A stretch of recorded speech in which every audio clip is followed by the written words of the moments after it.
Danny Lewis, Beatmaking videos, going to show you how to do a broken style beat, and this is in Cubase.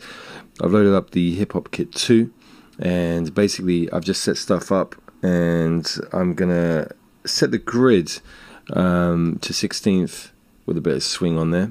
Okay, about 22% will do, and that's now set up here. I'm going to put the grid to bar for the arranging. I've got myself a loop up here that's currently at 1 bar. I'm going to make that 2 bars.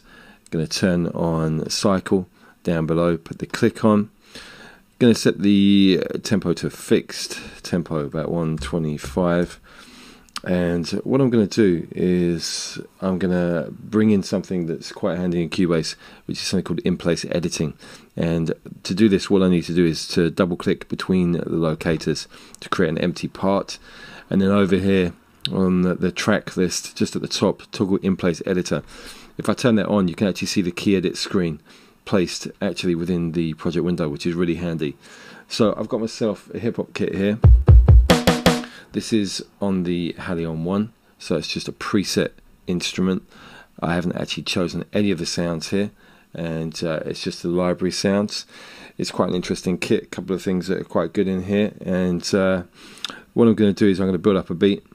The way that I'm going to do this today is on the transport, I'm going to switch to merge and then mix, which means that everything's going to be placed into this one track.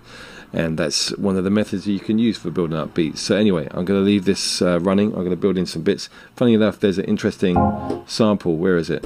Yeah, we've got some vinyl here. So I'm going to add a little bit of vinyl flavor on there.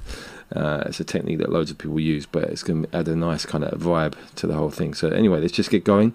And occasionally, as I add stuff, I'll probably bring in some comments and stuff, but I'm probably going to let it roll. So here we go.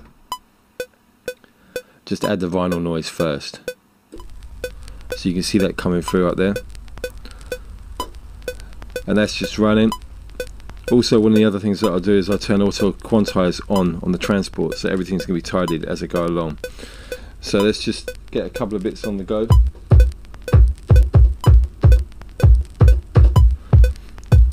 So we got the little kick drum vibe going on there. I'm going to take record off for the moment, just so I can get a feel for this. Take the click off, see if I can pick some other sounds.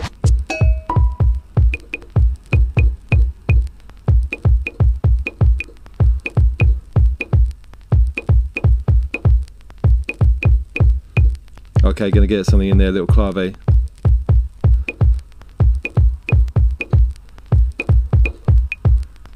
So you can see it's quantizing as it goes along. Let's get yourself a hi-hat.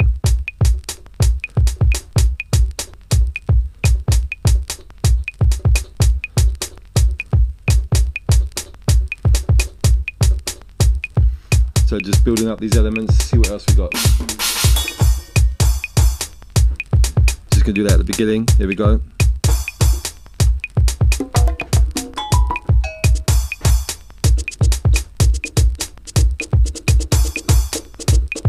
Gonna do a shaker.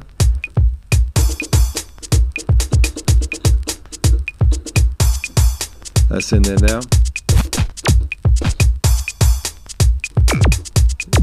That's quite a cool sound. I'll get that in there.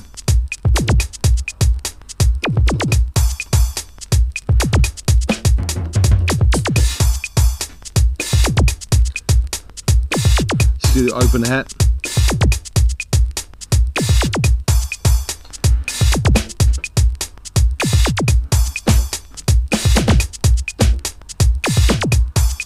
So just going to find the right snare now. Remote.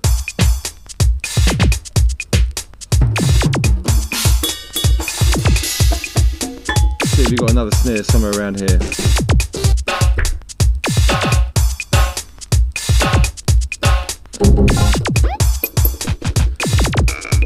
And you can see this is how sometimes these library instruments sometimes have limitations. There's probably a snare that I want, but it's not on this actual preset. So maybe I'm going to set up another instrument in a second.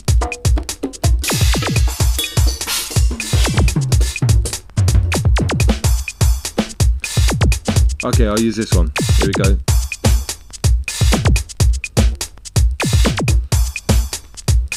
So there's a snare in there.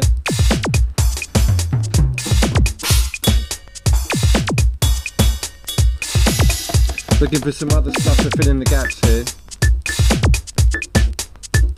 That's cool, almost like another clave.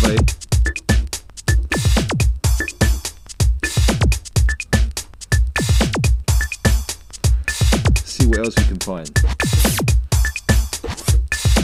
Alright, that reverse is nice. Add that just on there. What else we got?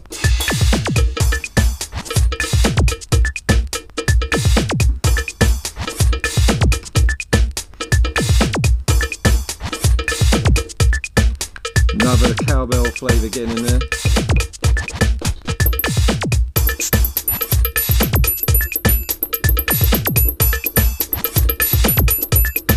Okay, little triangle here, so here we go.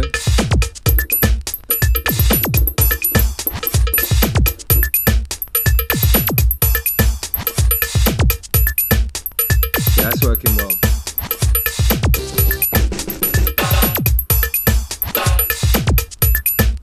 Let's get that in there every now and again.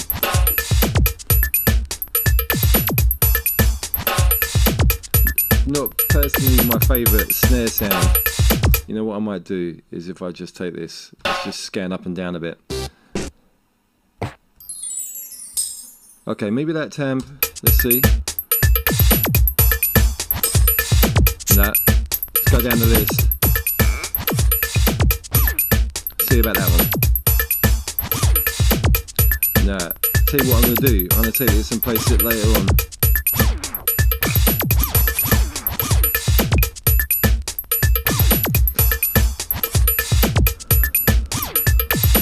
Okay, a bit later.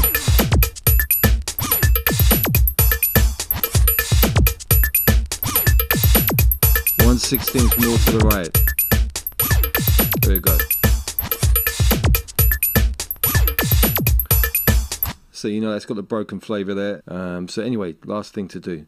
What we're going to do is take all of this data. I'm going to take away the in-place editing, and the other thing that I'm going to do is select the Midi. Come down to dissolve part, separate pitches, and then we're going to have all of the individual tracks placed down on the sequencer. So you know this is nice because it means we can individually edit all of the elements that we've got in here, so you can play around with them. So that's it, signing off for the moment until the next time.